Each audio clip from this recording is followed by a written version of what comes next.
It's Sway in the morning. Only on Shade 45. I remember growing up and being in Cali when I first came into the business. There were a few people who I still see today and have all excelled in at their prospective jobs and occupations. Steve Stoute being one of them.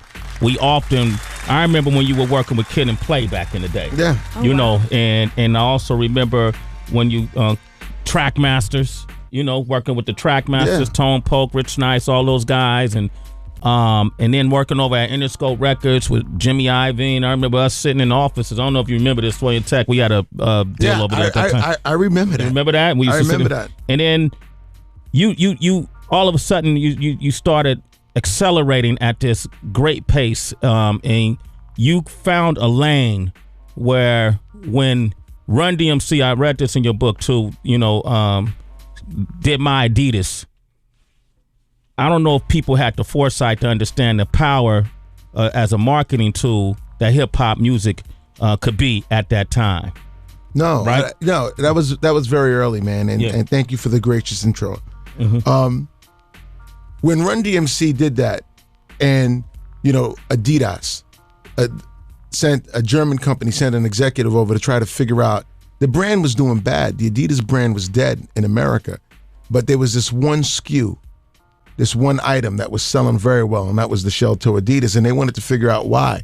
Mm-hmm. And why was it working in this particular area or particular areas? And they sent the executive over. And the executive went to the show in 1986 and said, seen Run hold up that sneaker, and seen the whole crowd do that. I think at that point, that was the shift. That was the tipping point on when somebody acknowledge that hip-hop culture could actually do something and make people cause contagious consumer behavior where people would actually buy it because of what was coming out of the culture. It was acknowledged for the first time. And I speak a lot, without having culturally curious people, man, there's no innovation. There's no innovation. But at that time, too, you had LL Cool J who was rocking Kangos, didn't have an endorsement deal. Was there a stigma that, you know, corporate America put on, you know, urban America, if you will, or even the African American consumer, where they didn't initially even want the affiliation? Yeah, I think it was a combination of the affiliation. I don't want to point the affiliation to race. Okay. I would point the affiliation to anything that looks like it could just be a trend, right? So it looked like the art form was just a trend. No one believed that the art form had anything behind it that was much deeper and much more rich. So I speak about the culture of hip hop, not about the songs. The songs are disposable. There's some great songs that last forever. But the culture was something that was being born at that time, and I think it's as strong as ever. And no one realized that. People didn't start realizing that till very recently, that this thing isn't just about the music. It teaches these kids, it's tutorials. Those videos with tutorials on how to dress, how to, you know, what kind of rims to put on your car, how to wear your car, ebonics and language, style and swag. And it just trained a generation on how to live their life or how to see a certain aspect of their lifestyle. And I think that was the most important part of hip hop music, was that the culture that came with it. I always said the music was the Trojan horse, right? And the culture, as soon as the horse got in, the culture came out of it. Okay, Steve Stoute is here with us. Now, with this show, in between the fun things and the craziness we do, we like to keep you informed because we're all, you know, citizens of Sway in the Morning. The book is The Tanning of America. And when we come back, I want to talk about, I'm going to name some of a list of people that you worked with and created some just interesting branding and marketing concepts, and open up the phone lines. Jay-Z, what you did with Reebok, Lady Gaga, MAC Cosmetics, Jay-Z with Smiths with Carol's Daughter, Beyonce with Tommy Hilfiger, LeBron James, State Farm, McDonald's, Justin Timberlake with McDonald's, HP, Hewlett Packard, Gwen Stefani, Jay-Z. This is the man, the conduit, if you will, 50 Cent, Reebok. That's right. That made Jacob the Jeweler watches. Keep going, man. Just take us into the song. It doesn't even matter, man. Play Made in America. Let's do this. Steve Stoute has a new book, The Tanning of America. Also, you have the new show on HuffingtonPost.com, right? Yeah, it's called The Tanning Effect. It's on AOL, Huffington Post. It comes out in 2 weeks. And I'm interviewing, leaders of pop culture and businessmen who help perpetuate the tanning effect, the tanning notion, the phenomenon that I'm discussing. So, initially we got Jay and Pharrell and Jimmy Iovine and Lady Gaga. It should be very interesting. I'm excited about it. It's the first time I ever got a chance to work within that capacity of interviewing people. You have a tough job, man. No, it's not easy, man. It's really, it's not as easy as it looks. But I will say it. Let me say it. Asking questions is way harder than answering questions. It's not even close because you have to keep the conversation going, got to keep people interested. And it's like, you have to actually spend so much time researching the person to ask them engaging questions so they don't just give you one sentence answers. So give it up for Sway for all his years of doing that, getting that in the game. Yes, sir. Yeah, getting on MTV. A person like me, what would you, at what you do, if you saw a person like me and you wanted to, because we see these partnerships made, and I know it's much more than going to HP and going, hey, I know Jay-Z, you guys should be doing a campaign with them. How do you match up a person with a brand, and what is that process like? So what I like to do is I talk about it as shared values.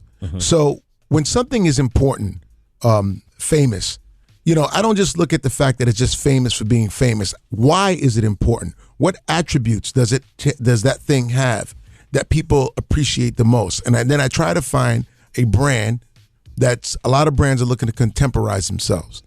But does the brand have attributes that are complementary with that thing? And to me, that's when it's a perfect match. So I like to speak a lot about, I thought the Lady Gaga Mac deal was perfect. Like, it was absolutely brilliant.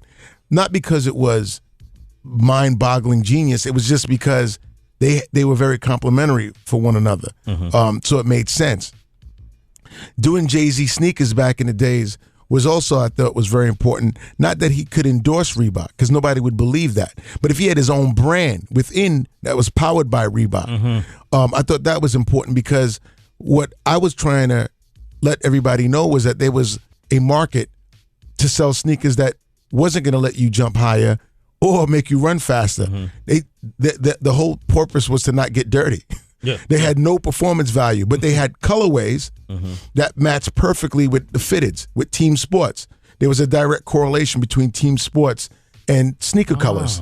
So I was focused on that performance, not jumping or running, right? Nobody wanted to do that with those. Have you ever had a partnership that you thought would work and didn't, and it failed, actually?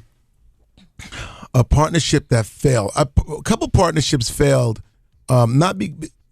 One that failed was T.I. and General Motors, and I thought that I could bring back the Impala with T.I.